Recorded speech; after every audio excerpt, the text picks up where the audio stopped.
안녕하세요. 좋은 버나드입니다. 자, 오늘 중국 주식이 또 급등을 했네요. 그래서 차이나 전기차가 또 급등을 했거든요. 그거에 대해서 이야기를 해드리고 또 중국 전기차나 배터리 점유율에 대해서 또 가져왔습니다. 그래서 그런 여러 가지 얘기 뉴스 해드리도록 하겠습니다. 그리고 TQQQ나 미국 주식 있잖아요. 그리고 테슬라까지 해서 전기차 관련 뉴스나 아니면은 지금 TQQQ나 미국 주식 매크로적인 이슈 있잖아요. 금리 인하를 대체 언제 할 것인지 그거에 대한 전문가들의 뷰는 어떻게 돼 있는지 그런 거 한번 체크해 드리고요. 저를 조금 짧게 소개해 드리면은 저는 뭐 차이나 전기차, 테슬라, TQQQ 미국 주식 ETF 이런 거를 5년 이상 장기 투자하는 유튜버입니다. 그래서 제가 조금 유명하지 않은 유튜버이기 때문에 잘 모르시는 분들이 있어서 이렇게 말씀드린다. 그래서 저랑 조금 이런 투자 철학이 맞지 않으시는 분들은 굳이 안 보셔도 된다. 저는 이런 관련 ETF나 아니면 주식들을 5년 이상 보유하고 가는 유튜버다. 그러니까 뭐 떨어졌네 만에 저한테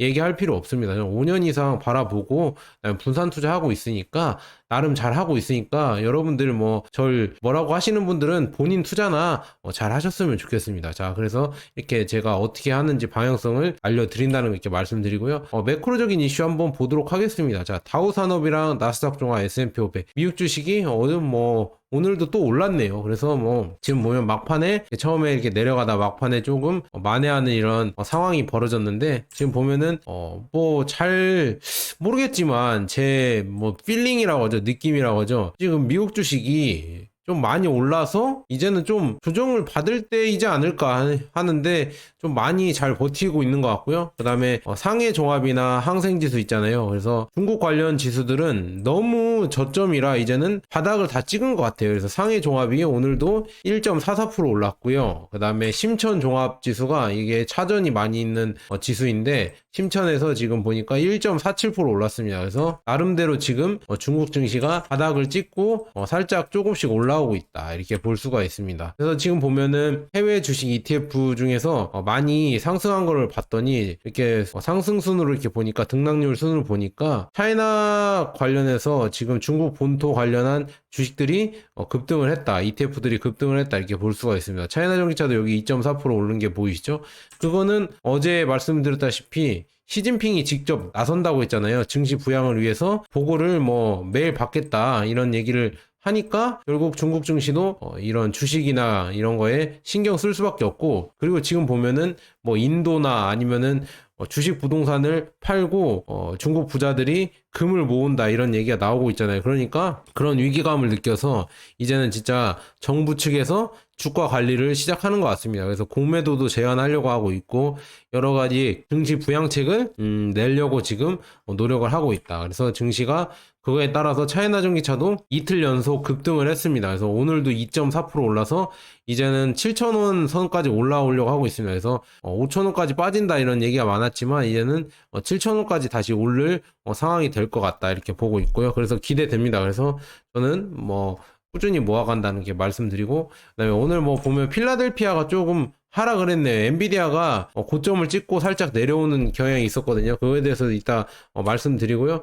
그래서 지금 뭐 시장이 어느 정도 고평가인지 저평가인지 볼 수 있는 거는 공포와 탐욕 지수인데, 이 사이트 들어가서 공포와 탐욕 지수 들어가면은 지금은 탐욕, 거의 탐욕이죠. 욕심이죠. 탐욕의 구간이다 이렇게 볼 수가 있는데, 지금 보니까 쭉 보니까 S&P 500 125일 이동평균선이랑 보니까 지금 평균선이랑 이렇게 벌어진 게 보이시죠? 많이 벌어져서 그만큼 많이 벌어지면은 고평가다 이렇게 볼 수가 있거든요. 그래서 많이 벌어졌을 때 어떻게 됐냐, 2023년 이렇게 해다가 많이 벌어졌다가 다시 이렇게 들어왔죠. 지금도 많이 벌어졌죠. 그럼 다시 들어올 수도 있다 이렇게 말씀드립니다. 그래서 굳이 여러분들이 매수를 못했다, 힘들다 이러면은 좀 기다리셔도 이 125일 이동 평균선으로 1년에 한 번 내지 두 번은 들어오니까 좀 기다렸다가 그때 매수해도 괜찮고요. 아니면은 그냥 매달 꾸준히 조금씩이라도 소액으로도 매수해도 괜찮습니다. 그래서 주요 인사들이 지금 매크로적인 이슈 지금 한번 보니까 지금 연준 인사들도 금리를 서두를 필요가 없다. 그래서 3월 금리 인상은 거의 물 건너갔다 이렇게 여론에서 나오고 있는데요. 한번 보니까 로레타 메스터 클리블랜드 연은 총재는 뭐 이렇게 말했다고 합니다. 올해 중에 금리나 자신감을 가질 수 있겠지만 그렇다고 서두를 필요는 없다. 우리가 해오던 대로 보수적으로 이렇게 가면 될 것 같다 이런 식으로 얘기한 것 같고요. 그 다음에 메이스토 총리는 3월 FOMC에서는 금리 인하를 검토하는 것은 너무나 이르다. 그러니까 3월은 조금 아니다 이렇게 말씀했고요. 그 다음에 그렇게 보니까 3개월과 6개월 인플레이션이 기본적으로 2%라고 지적하면서 아직 목표에 도달하지 못했지만 인플레이션은 많은 진전이 있었다. 닐 카시카리 미니애폴리스 연은 총재가 이렇게 얘기했다고 합니다. 근데 중요한 거는 현 상황을 유지한다면 목표치 2%로 가는 경로도 있는 것이라고 생각한다. 그래서 중요한 거는 연준에서는 매번 말씀드리지만 목표치 2%가 달성이 돼야 그때부터 이제 금리 인하를 할 수 있다. 그러니까 아직은 목표치가 달성이 안 돼서 조금 소극적으로 보고 있다 이렇게 볼 수가 있고요. 그다음에 카시카리 총재는 이렇게 얘기했다고 합니다. 미국이 탄탄한 노동시장에 힘입어 경기 침체를 피할 가능성이 매우 높은 것으로 평가했으나 여전히 전 세계와 미국 경제에 지정학적 리스크 위험이 있다. 그래서 지정학적 리스크가 조금 존재하죠. 그래서 그런 것 때문에 조금 보수적으로 생각해 볼 때가 있다. 생각해 볼 때이다. 이렇게 얘기한 겁니다. 그 다음에 월가의 거물이 또 이렇게 말했대요. 올해는 국채금리가 오르고 주식은 하락할 것이다. 이렇게 얘기했는데 이 사람이 누구냐 하면 미국 억만장자 투자자 리온 쿠퍼맨 오메가 어드바이저 창립자라고 나와 있습니다. 그래서 이분이 올해는 미국 장기채 금리가 다시 오르고 고평가된 주식이 떨어질 거라고 이렇게 얘기했거든요. 그래서 그는 지난해 미국 증시는 상당히 어두운 분위기에서 출발했는데 연말에는 엄청난 상승 랠리로 마감했다. 그래서 다만 올해는 정반대 상황이 연출될 가능성이 높다고 지적하며 긍정적인 연초 분위기와 다르게 연말에는 증시가 부진할 것이라고 전했다. 이렇게 얘기를 했네요. 그래서 10년물 국채금리가 오른다 이렇게 얘기가 나오고 있는데 그냥 이거는 일단 지켜보도록 하고요. 저도 좀 지금 보면은 증시가 고평가인 것 같은데 계속 올라가고 하고 있거든요. 그래서 제가 TQQQ나 SOXL 세배 레버리지는 신중하게 사는 편인데 그게 지금 마이너스가 잘 안 나서 많이 못 사고 있다. 많이 사야 되는데 현금을 많이 저 갖고 있거든요. 제가 현금 이제 비중이 한 30%까지 늘어난 것 같아요. 그래서 이 현금을 그래도 매수를 해야 되는데 지금 매수 자리를 잘 안 준다. 그래서 좀 기다리고 있는데 모르겠어요. 하락이 또 올지 이거는 한번 봐야 된다. 이렇게 말씀드리고요. 슈퍼맨도 또 이렇게 얘기했네. 이 사람도 또 이렇게 얘기했나 봅니다. 시장은 지금 너무 금리 인하 정책에 대해서 낙관적으로 바라보고 있다. 아직 그 정도는 아니다 이런 식으로 얘기한 거고 월가 전문가들이 올해 6차례 금리 인하를 예상하고 있지만 2 내지 3차례 금리 인하가 최선일 것이라고 이렇게 얘기를 했습니다. 그래서 아직 김치국물 마시지 말고 너무 낙관적으로 보지 말자. 최악을 생각하고 투자를 해라 이렇게 말씀한 것 같습니다. 그래서 지금 보니까 미국 10년물 국채금리도 요즘 요 근래 다시 또 4.1을 돌파했다 이렇게 볼 수 있습니다. 매볼 보시면 지금 오늘은 지금 엔비디아나 반도체 관련 섹터들이 빠졌거든요. 그래서 드디어 빠졌다. AI 이런 것 때문에 많이 올랐었는데 반도체 관련 섹터들이 빠지고 그 다음에 지금 테슬라를 필두로 해서 테슬라가 많이 올랐거든요. 전기차나 재생에너지 관련 이런 주식들이 많이 올랐습니다. 왜 오른지는 정확하게 이 이유를 못 알아봤는데요. 이유가 잘 안 보이던데 그래도 많이 빠져서 다시 오른 거 아닌가 이렇게 보고 있습니다. 근데 이례적으로 너무 많이 올랐다. 엘보말이나 리튬 채굴 업체들이나 아니면 전기차 업체들이 이례적으로 많이 올랐다. 리오토, 샤오퐁, 니오 이런 것도 많이 올랐고요. 그 다음에 차이나 전기차 관련 종목들도 요즘 잘 나가고 있다. 선하다전자가 7.52% 올랐고요. 지금 보면은 전체적인 종목들이 다 잘 오르고 있다 이렇게 볼 수가 있고 그 리튬이나 이런 게 왜 올랐는지 왜 지금 전기차 관련해서 올랐는지 보니까 리튬 가격이 조금 반등했어요. 소액 반등을 해서 이제는 바닥 찍고 올라오는 거 아니냐. 그러면은 이제 다시 또 올라오면은 미리 그걸 선반영해서 투자를 해야 되는 거 아니냐. 이런 얘기 때문에 지금 친환경 관련 주식들이 올랐던 것 같다 이렇게 볼 수가 있고요.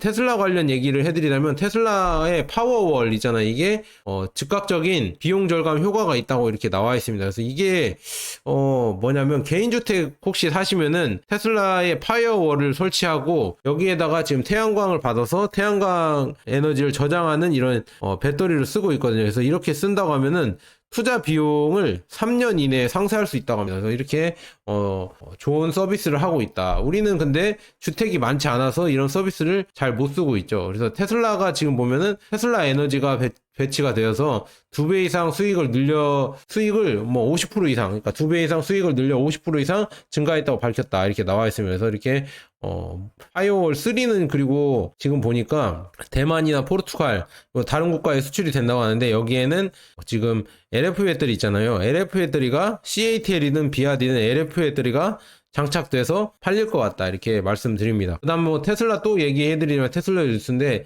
테슬라가 지금 보니까 초이스 호텔에서 뭐 유니버셜 월 커넥터, 그러니까 뭐 테슬라 충전기를 이렇게 하는 걸로 발표를 했나 봅니다. 그래서 우리가 만약에 이제 전기차를 탄다고 하면은 호텔을 묵을 때도 전기 충전기가 있냐 없냐 이거를 아마도 중점적으로 따질 것 같은데 그거에 먼저 선제적으로 이렇게 계약을 맺어서 테슬라의 이런 뭐 충전소죠, 충전 이런 거를 도입할 수 있었다 이렇게 볼 수가 있고요.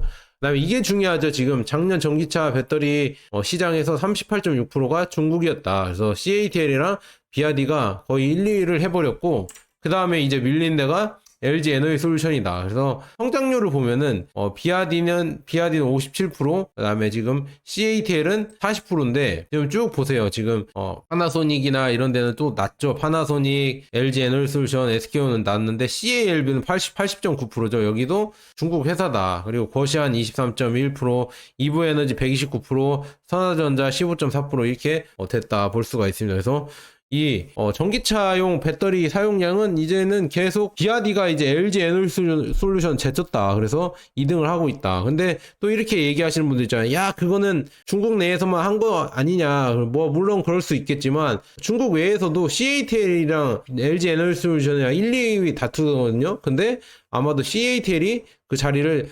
차지하지 않을까 이렇게 보고 있습니다. 그래서 이걸 잘 보시고요.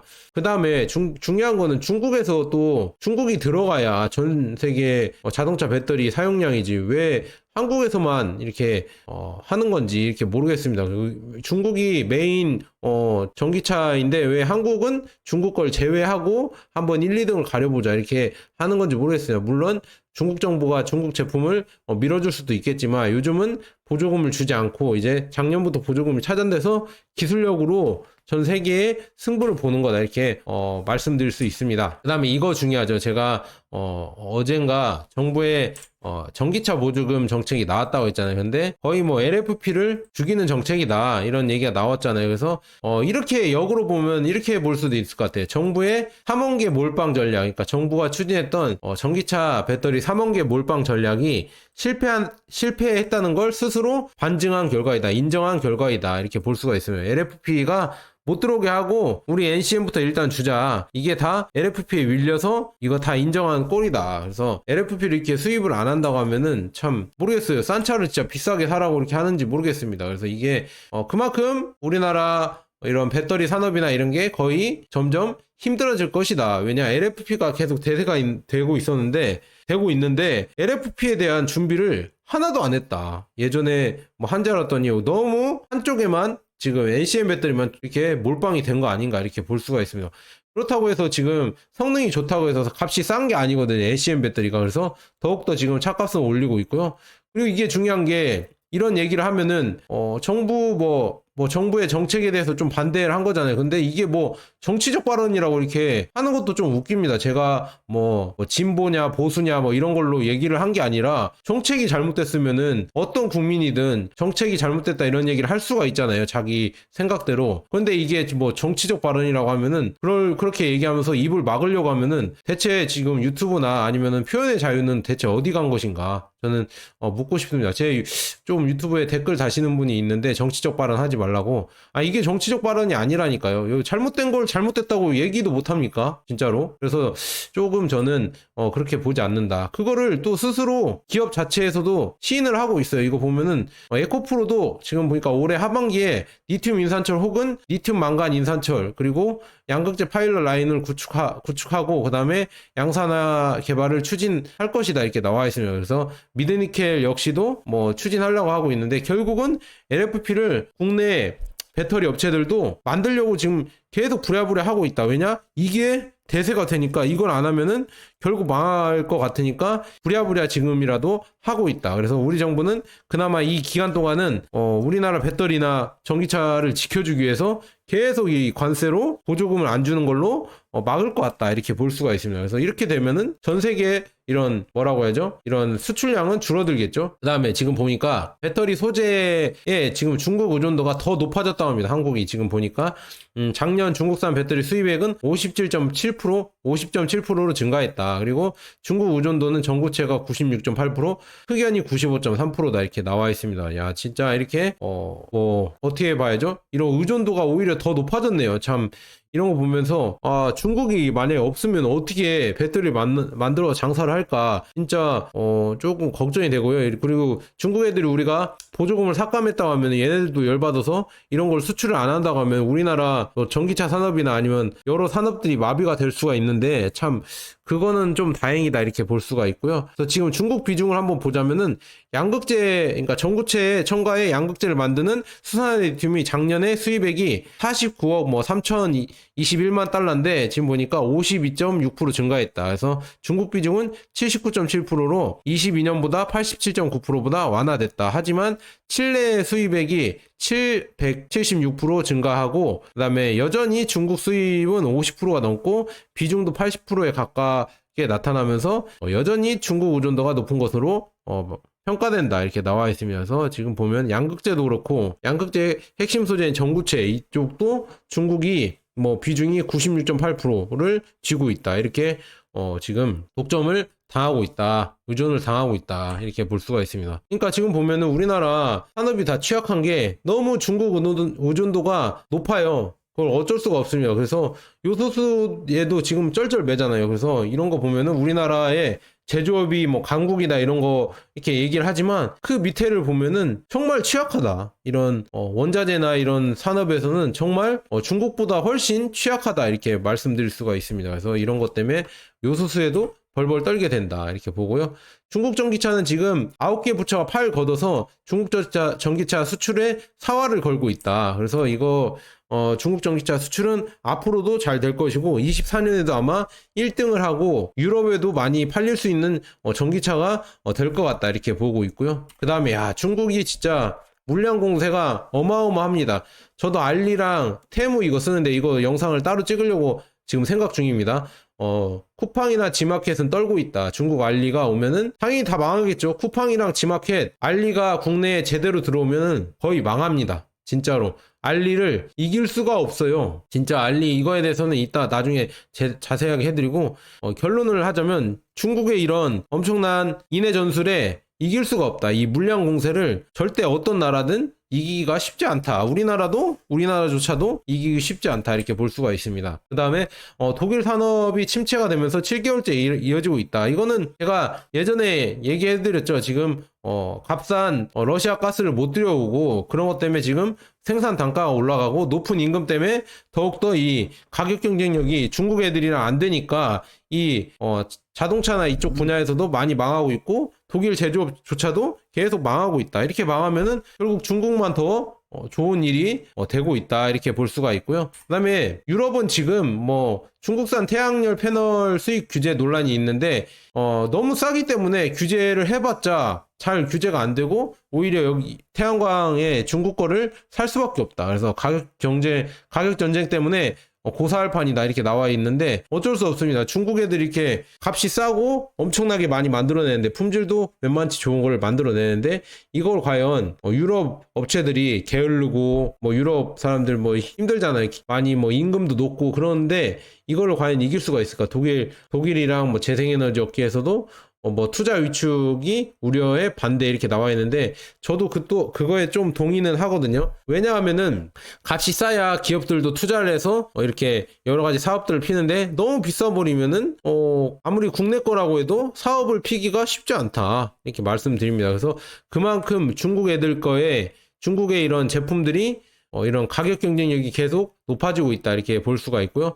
그다음에 비아디 지금 계속 보도록 하겠습니다. 비아디 실이 뉴질랜드에서 EV& 비욘드 웹사이트에서 2023년 올해의 전기 자동차상을 수여했음을 발표하게 된 것을 자랑스럽게 생각합니다. 그래서 비아디가 중국에서 저런 평가를 받는 게 아니라 뉴질랜드에서 그런 평가를 받았다. 뉴질랜드 뭐 EV 및 그 이상 비욘드 뭐 이 어워드가 있나 봐요. 여기에서 어워드에서 지금 보니까 뭐 소형 전기차나 아니면은 뭐 중형 전기차, 준중형 뭐 이런 게 있는데 중간 부분은 실이 차지했고 강력 추천은 테슬라 모델 3 하일랜드, 현대 아이오닉 6, 그다음에 머스크 마기 뭐 이렇게 나와 있는데 지금 쭉 보니까 여기 지금 보면은 지금 올해 지금 EV 비욘드 이 상을 받은 차량이 그러니까 뉴질랜드에서 이 올해 자동차 상을 받은 데가 비아디의 실이라고 합니다. 그래서 실이 어떻게 받았냐? MG4를 간신히 이기고 상을 받았다고 하는데요.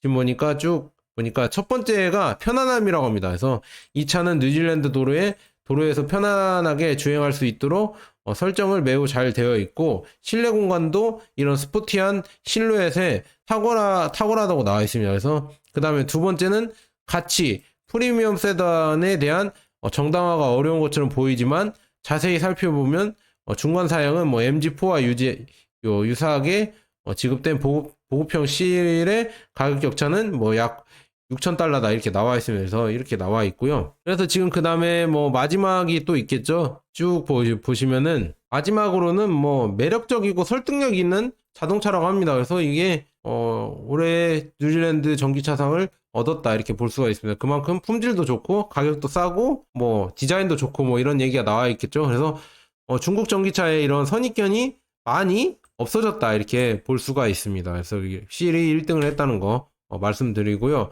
계속 가보도록 하겠습니다. 자, 계속 가보도록 하겠습니다. 지금 보면 비아디가 AR, VAR 여기랑 제휴를 해서 아르발이라고 해야 되나? 아르발이랑 제휴를 해서 포트폴리오에 비아디 자동차를 공급합니다. 이렇게 나와 있으면서 차량 임대업을 하나 봐요. 아르발이. 그래서 이탈리아, 스페인, 독일 화이트 라벨의 비아디 임대 파트너가 됩니다. 그래서 유럽에 이제 비아디가 이런 전기차를 수출하겠다, 자동차를 수출하겠다 이렇게 나와 있으면 그리고 PV 및 경상용차 모두 전기화에 도움이 될 것이다. 그래서 비아디는 유럽에서 브랜드 인지도가 제한적이므로 이는 더 많은 비아디 자동차를 출시하려는 또 다른 움직임입니다. 그래서 비아디가 이렇게 더 열심히 하고 있다. 유럽에서 잘 되려고 더 열심히 하고 있고요.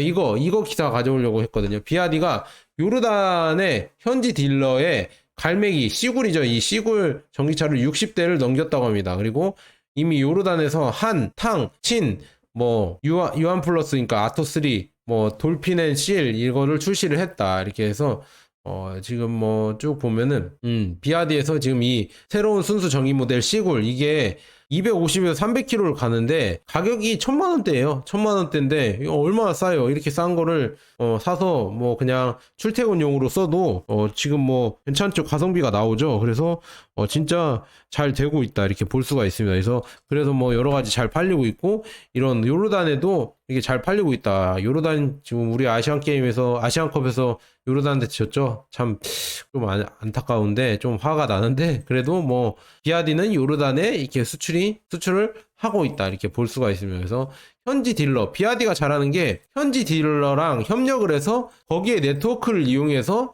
이 판매를 시작하게 된다. 그러니까 더 빠르게 전 세계에 퍼질 수가 있는 게 다 현지 네트워크 딜러들이랑 협약을 맺어서 그 다음에 이렇게 진출을 하기 때문에 거기에 네트워크에 빠르게 적응할 수가 있다. 이거는 뭐 일본에서도 그렇게 적응을 해서 더 빠르게 많이 팔릴 수 있었다 이렇게 볼 수가 있으면서 비아디의 이런 전략이고 그래서 이런 1,000만원대 2,000만원 이하 1,000만원대 차량이 야 진짜 이렇게 싸게 나오는데 참 전기차가 이렇게 싸게 나올 줄이야 진짜 몰랐습니다. 그래서 요르단에서도 잘 팔리고 있고 그다음에 브라질에서도 지금 보니까 샤크라고 등록이 돼 있다고 합니다. 브라질에 이 자동차 이 등록 그 상표에서 샤크라고 등록을 했고요. 그래서 이 지금 보면은 픽업 트럭 같아요. 픽업 트럭이 지금 조금 테스트 주행을 하고 있나 봅니다. 그래서 이게 아마도 지금 브라질에서 생산이 될 것 같다. 픽업 트럭 하이브리드 플러그인 하이브리드 픽업 트럭이 24년에 브라질에서 아마 출시가 될 것 같다. 이렇게 볼 수가 있습니다. 진짜 뭐 비아디도 전기차 신형을 엄청나게 생산을 해낸다. 개발하고 생산을 해낸다. 이렇게 볼 수가 있고요. 그 다음에 비아디는 지금 3월 말에 고급 스마트 드라이빙 기능을 출시 예정이다. 이렇게 나와 있습니다. 이제는 비아디도 자율주행을 한다. 비아디도 자율주행을 한다. 이렇게 나와 있습니다. 그래서 이게 만약에 업데이트가 된다고 하면은 아마도 뭐 2만 위안, 2,780달러에 아마 팔 것 같다. 이렇게 나와 있습니다. 이렇게 저렴하게 이 자율주행 소프트웨어를 팔려고 지금 이렇게 하고 있다. 스마트 드라이빙이 된다고 이렇게 나와 있습니다. 그래서 비아디가 싸게 만들면서 취약했던 게 이 소프트웨어, 특히나 자율주행 이쪽이었거든요. 자율주행이나 이쪽은 샤오펑이나 리오토 이쪽이 잘했는데 이쪽을 비아디가 이제 많은 연구로 따라가겠다. 우리도 이제 비싼 모델도 만들고 하니까 자율주행 기술이 필요하다. 그래서 이렇게 많이 빨리 만들어서 개발을 하고 있다. 이렇게 볼 수가 있습니다. 그래서 비아디도 워낙 그 시스템을 잘 만들고 부품을 잘 만드는 회사이기 때문에 금방 이런 자율주행 운전 시스템도 좋게 만들어서 탑재할 수 있다. 그리고 뭐 세계적인 드론 업체인 DJI랑 또 협업을 해서 여러 가지 뭐 전기차 관련이랑 드론 관련해서 뭐 이런 협약을 했었죠. 그래서 뭐 전기차 위에서 지금 썬루프에서 드론이 나와서 날아다니고 같이 따라오고 이런 걸 했었죠. 그래서 그런 기술도 계속 개발을 하고 있다. 이렇게 볼 수가 있고요. 그다음에 진짜 그다음 이거 봐야겠다. 샤오펑이 있잖아요. 샤오펑이 H2라고 해서 새로운 세단을 출시 예정인데 이제는 3D 밀리미터파 레이더를 사용할 것이라 나와 있고 라이더를 제거할 거라고 나와 있습니다. 그래서 라이더를 왜 제거하냐? 이게 테슬라에서도 라이더를 쓰다가 제거를 했거든요. 이거 왜 제거하냐면 라이더를 쓰면은 너무 비싸요. 차값이 올라가니까 차값을 내리고 그나마 자율주행을 할 수 있는 게 비전 버전인데 그래서 이거를 또 샤오펑도 라이더를 탑재를 버리고 탑재를 이제 새로운 모델에서 안 하려고 하고 그 다음에는 이제 아까 말씀드린 대로 지금 여러 가지 이런 뭐 자율주행 시스템 있잖아요. 이런 거를 하려고 하고 있다. 이렇게 볼 수가 있습니다. 뭐 요약을 해드리자면 결국은 얘네들도 테슬라처럼 싸게 만들려고 하는 거예요. 자율주행이 되면서 싸게 만들려고 하고 있어요. 그래서 이거 보면은 3D 밀리미터파 레이더가 가격이 얼마냐면 28달러예요. 4D 레이더파의 절반 정도로 저렴하다. 그래서 이게 라이더를 빼고 이거를 라이더는 뭐 500만원, 1000만원 이러니까 100만원, 1000만원 단위니까 확실히 가격이 다르죠. 그래서 이거를 계속 연구해서 완성도를 높이겠다는 얘기죠. 그래서 이런 식으로 중국 애들도 발전하고 있는데 과연 우리나라는 대체 어느 수준에 와 있냐 참 걱정이 되죠. 지금 걱정이 되고 있죠. 이렇게 말씀드리고요. 그 다음에 중국 애들이 계속 미국이 뭐 반도체 칩이나 이런 걸 제재하니까 원래는 예전에 뭐 일본도 미국이 제재하니까 결국은 제재를 당하면서 결국 80년대 잃어버린 30년을 겪었잖아요. 결국 경기 침체 왔는데 왜 중국은 미국이 이렇게 제재를 해도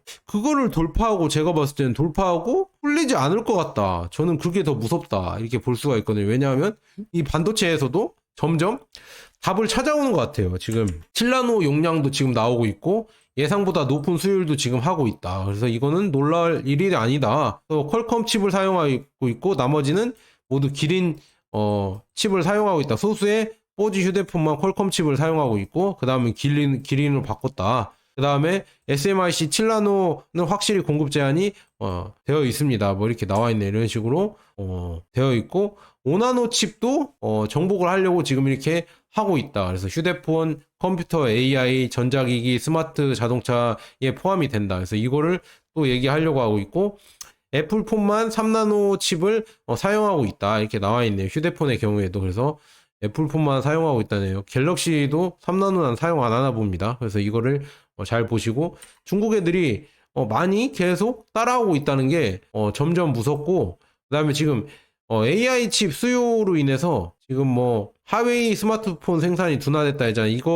이것 때문에 개발할 수밖에 없었던 거예요. 이 제재 조치 때문에 지금 중국에서 계속 이제는 자립화 시키려고 하고 있다. 그래서 이게 과연 중국을 이렇게 제재하려고 했다가 오히려 더 뒤통수를 맞는 게 아닌가 저는 그렇게 보고 있고요. 네, 애플카가 지금 또 살짝 공개가 됐다 합니다. 그래서 주행거리를 확 늘렸다. 그래서 주행거리를 자율주행을 계속 연구하고 있고 이게 28년에 나온다고 하는데 그런데 중요한 거는 제가 봤을 때는 이 애플카를 맡아서 생산해줄 업체가 어디일까? 뭐 예전에는 뭐 LG냐 삼성이냐 이렇게 얘기가 루머가 돌았는데 제가 봤을 때는 중국 업체들이 이 하청이죠. OEM이나 ODM으로 아마도 애플 전기차를 만들지 않을까. 28년 전에. 아마도 그럴 것 같아요. 왜냐? 샤오미조차 바로 만들어내잖아요. 샤오미도 전기차를 만들어내니까 이거를 충분히 만들 수 있다. 애플 OS를 갖고 전기차를 만들 수가 있다. 그러니까 참 중국 애들의 이런 생산력이나 이런 거를 이제 이길 이 공장 이걸 이길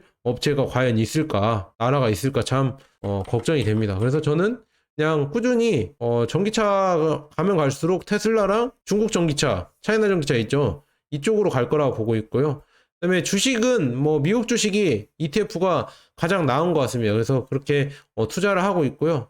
뭐 이렇게 투자를 장기로 가고 있는데 재미는 좀 없어요. 근데 여러분들에게 뭐 재미를 이렇게 드리기 위해서 많이 뉴스를 많이 가져와서 여러분들 뭐 필요 없는 뉴스도 있겠지만 또 좋은 뉴스도 있으니까 제 유튜브 많이 시청해 주셨으면 좋겠습니다. 자, 여기까지 좋은 버나드였고요. 여러분들 힘내시고요. 투자는 진짜 지루하고 장기 레이스니까 여러분들 너무 재미만 찾으시면 안 된다. 그렇게 말씀드릴게요. 감사합니다.